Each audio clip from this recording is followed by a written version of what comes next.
네, 자, 토마토 모닝쇼 1부 순서 시작하도록 하겠습니다. 자, 어제 급락했던 글로벌 증시 어느 정도 좀 진정세를 보여주는 모습입니다. 중국 증시 상하이 지수가 일단 0.4% 상승대로 일단 마감을 하면서 중국이 어느 정도 좀 불을 끄는 그런 모습을 보여줬고요. 중국 당국이 시장에 적극적으로 좀 개입했다는 그런 얘기가 들려오고 있습니다. 자, 그러다 보니까 미국도 하락세에서는 좀 돌아서는 모습이었는데, 하지만 그렇다고 해서 뭐 상승 반전을 크게 이뤄내지는 못했습니다. 일단은 보합권에서 좀 마무리가 지어지는 그런 모습이었고요.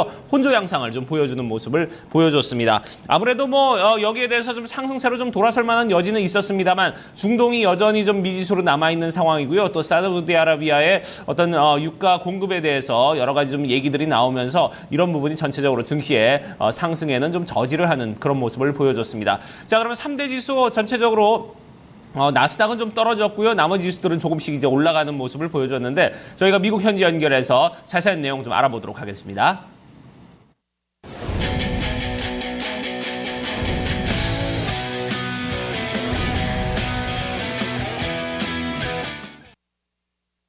네, 뉴욕 증시 마감 상황 살펴보는 김선영의 인USA SH인베스트먼트 김선영 연구원과 미국 현지 연결해서 얘기를 들어보도록 하겠습니다. 연구원님 안녕하십니까? 예, 안녕하십니까. 김선영입니다. 네, 자, 3대 지수 글쎄요 보합권에서 이제 혼조세로 마감이 됐다는 소식이 들려지고 있는데, 자, 일단은 뭐 중국에서 어느 정도 좀 불은 꺼진 것 같습니다.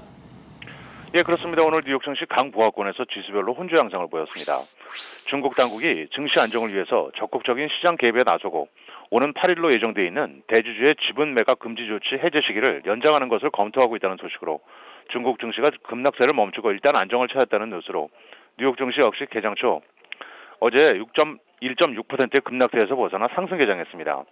하지만 사우디아라비아와 이란 간의 긴장 상태가 여전히 투자 심리에 부담인 가운데 애플의 1사분기 아이폰 6S와 6S 플러스의 생산량을 30% 감산할 수 있을 것이라는 일본 언론들의 보도로 오늘 애플의 주가가 2.5%가 하락하면서 나스닥 지수에 부담을 주었고, 자동차 업체들의 12월 판매가 작년보다 늘어난 1,747만 대를 기록해 사상 최고치를 기록했지만 예상에는 다소 미치지 못했다는 분석에 주가 지수들이 일제 하락 반전되기도 하는 등 장중 수차례의 등락을 보이면서 변동성이 크게 증가한 장세를 연출했습니다. 한편 중동 지역에 긴장감이 높아지고 있음에도 불구하고 원유 가격의 하락세는 여전히 지속되고 있는데요.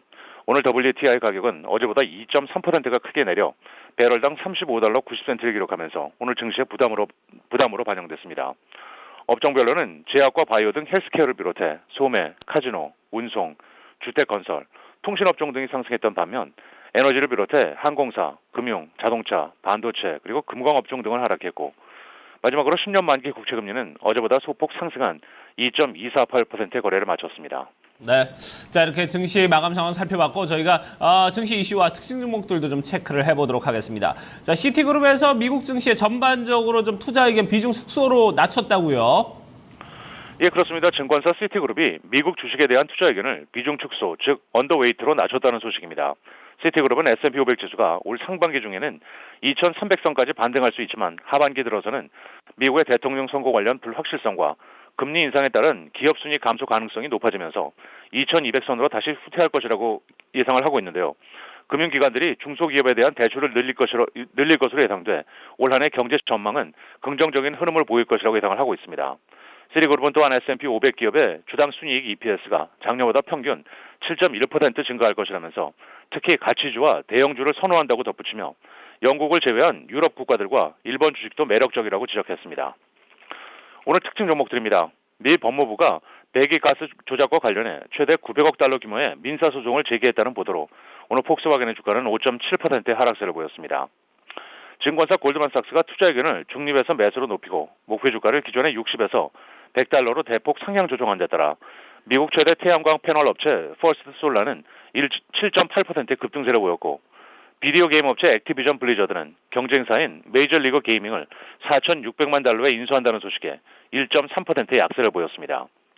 총기 제작사 스미스앤웨슨은 오는 4월 30일로 종료되는 2016 회계연도의 총 순이익이 예상을 크게 상회할 것이라는 뉴스로 오늘 11%의 급등세를 보였으며, 올 상반기까지 매출 감소 가능성이 높다면서 증권사 시티그룹이 투자 의견을 매수해서 중립으로 낮춘 데 따라 고급 백화점인 놀스트롬이 0.6% 하락했고, 마지막으로 소형 바이오 업체 맨카인드는 대형 제약사 사노피와 공동으로 진행하던 자사의 흡입형 인슐린 판매 라이센싱 계약을 중단키로 했다고 공시하면서 48%의 폭락세를 보였습니다. 네, 자 이렇게 저희가 증시 이슈와 특징 종목들도 체크를 해봤습니다. 자 이제 경제지표 일정들도 좀 알아보도록 하겠습니다. 유로존 소비자 물가가 0.2% 상승했는데 기대치에는 좀 많이 못 미쳤네요. 예, 그렇습니다. 지난 12월 유로존의 물가 상승률이 예상보다 부진한 모습을 보인 데 따라 ECB가 추가 부양에 나설 것이라는 전망이 제기되고 있습니다. 유로스타트는 12월 유로존의 소비자 물가지수 CPI가 전년 대비 0.2%가 상승했다고 밝혔는데요.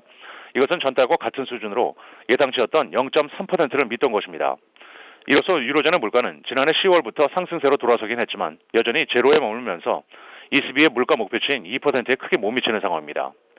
마지막으로 내일은 ADP사의 12월 민간 부분 고용, 12월 ISM의 서비스업 지수, 11월 공장 주문, 주간 원유 재고, 11월 무역 적자 등의 경제 지표와 몬산토, 유니퍼스트, MSC 인더스트리얼 등이 지난 분기 실적을 내놓을 예정입니다.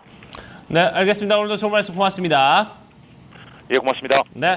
자, 이렇게 해서 미국 현지 연결해서 저희가 뉴욕 증시 마감 상황 살펴봤습니다. 자, 강보합권에서 혼조세로 마감됐다는 소식으로 일단 여러분들께서 접하셨고요. 자, 그러면 지수별로는 좀 어떻게 흘러갔는지 자세히 좀 알아보도록 하고요. 지수에 영향을 미쳤던 외신 소식도 함께 챙겨보도록 하겠습니다.